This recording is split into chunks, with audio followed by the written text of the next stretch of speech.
No sin antes darle la bienvenida, senador, a esta comisión. Muchas gracias, señor presidente, por su hospitalidad. Con mis saludos al ministro, a todos los colegas del Congreso y a los colombianos que algún día nos escuchen.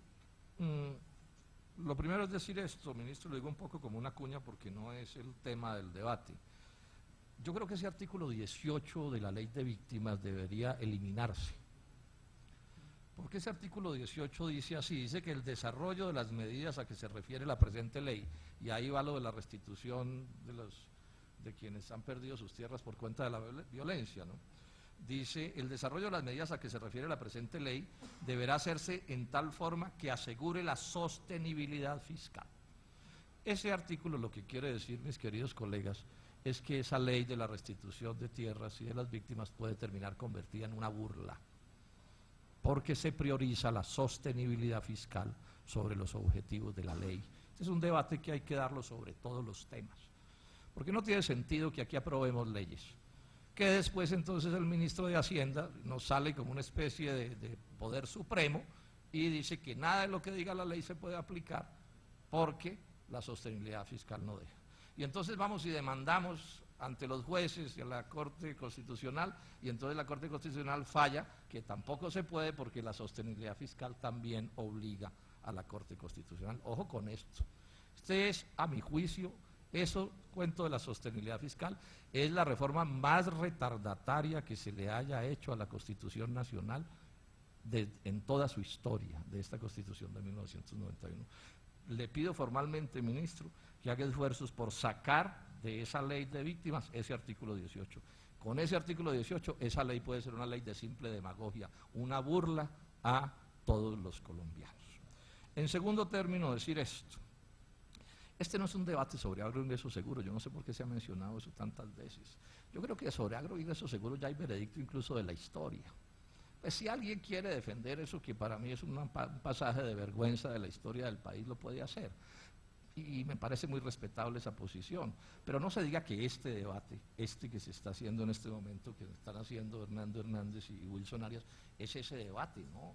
Este es un debate, este que se está haciendo hoy es infinitamente más importante y más complejo y más grave que el de agroingreso seguro. Es decir, agroingreso seguro al lado de este tema es una especie como de pequeña pajita. Aquí estamos hablando, mis queridos colegas, de un debate mundial. Hoy en el mundo, en África, en Asia, en América Latina, el Banco Mundial, todo el mundo está opinando sobre este tema de la extranjerización de las tierras rurales. Los coreanos intentaron comprar 1 millón de hectáreas en Madagascar, en Brasil se está legislando sobre esto, en Uruguay, hay un debate mundial sobre esto. Yo les hago un llamado muy cordial a que ahí sí que no satanicemos al revés. Es decir, que se hable de la restitución de las tierras está bien, pero que eso no se convierta en un pretexto para negar este debate que tiene que ver con varias cosas. Primero, ¿qué tipo de agro se quiere? Un agro de pequeña producción, de mediana producción, de monopolio, etcétera, pero otro debate, de extranjeros o de nacionales. Ese es el debate que estamos haciendo. Entonces yo les pido con toda cordialidad, entremos al debate y tenemos todos los argumentos y pongamos todos los argumentos sobre la mesa. ¿Y por qué es un debate mundial? Porque han escaseado en los últimos años los alimentos en el mundo. En el 2008 hubo grandes protestas en muchos países del mundo porque no había literalmente comida a ningún precio. Y resulta que la población está creciendo y el consumo más que lo que está creciendo la producción, y puede haber una crisis alimentaria global. Y las tierras agrícolas del mundo son las que hay, es muy difícil ampliarlas, y la población crece y crece, y en unos cuantos años podemos ser el doble de los habitantes del planeta. Y entonces aquí hay un debate sobre, bueno, ¿va a alcanzar la comida? ¿No va a alcanzar? ¿Dónde va a estar localizada esa producción de esos alimentos? Las tierras de Colombia van a terminar en manos de los extranjeros. Ese no es un asunto de menor cuantía, me da pena, pero eso no se puede despachar con grasejos. Este es un debate que hay que hacerlo con un poco de vocación de estadistas, que es lo que se supone aspiramos a ser quienes estamos aquí en este asunto. Y tiene que ver con otra cosa que es clave. Todos estamos porque se desarrolle el agro. Esto no es la simplificación, no. Es que los que no están de acuerdo con el gobierno del doctor Santos es que no les gusta el progreso y no les gusta la técnica, no les gusta que el país se desarrolle. No, tampoco. Esto es bien complejo. Es decir, ¿qué tipo de agro vamos a tener en Colombia, ministro? Nosotros en el Polo proponemos un modelo de agro dual, donde haya empresarios y obreros agrícolas en buenas condiciones y empresarios en buenas condiciones, respaldado por el Estado, pero donde haya también campesinos e indígenas en buenas condiciones respaldados por el Estado. Y aquí aparece una discusión, ¿qué tipo de empresarios? Pequeños y medianos, empresarios de 400.000 hectáreas y eso se despacha de un plumazo, es decir, aquí llegan unos chinos a comprar 400.000 hectáreas y eso no es tema ni siquiera de conversación de café. ¿Eso es un asunto de menor cuantía? No, yo creo que ese es un asunto clave. Es decir, el capitalismo que queremos es un capitalismo de monopolio, o de transnacional, o de pequeña o mediana empresa, o de qué. Yo repito, sobre esto se puede tener la posición que se tenga, pero yo creo que nos equivocamos todos, o se equivocan ustedes que están en el poder, si hacen esfuerzos por negar este debate. Nosotros tenemos el derecho a pedir que se dé.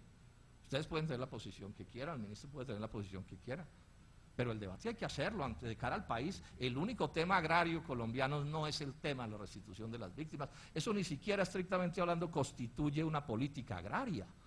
Eso es una política de restitución de unas tierras. Es como que uno vaya por la calle, una alcantarilla que no tiene tapa y uno se cae en la alcantarilla y después el alcalde le paga la pierna que se rompió.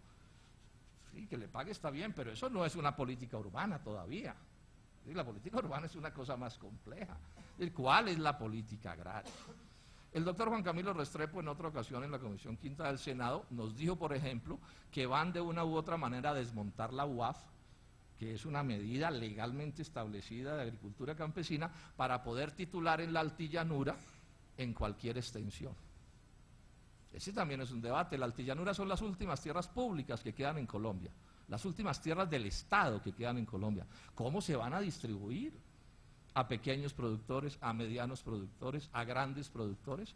Aquí muy alegremente se despacha lo campesino como una cosa horrible. Yo les cuento esto, el 60% y más de la producción agropecuaria colombiana es campesina. Entonces tampoco levanten la teoría de que es que si es campesino es malo, que es que si es campesino es negativo, que es que si es campesino no sirve. ¿De dónde sacaron esa historia? El café no es en muy buena medida agricultura campesina, la papa, la panela, el maíz, de cuántas cosas podemos hablar. Agradezcámosle a esos compatriotas. Y no están produciendo porque el Estado les regala la plata, paja. Más del 90%, más del 95% de la economía campesina la hacen los campesinos solos por su cuenta, contra un Estado negligente que no los respalda como debiera.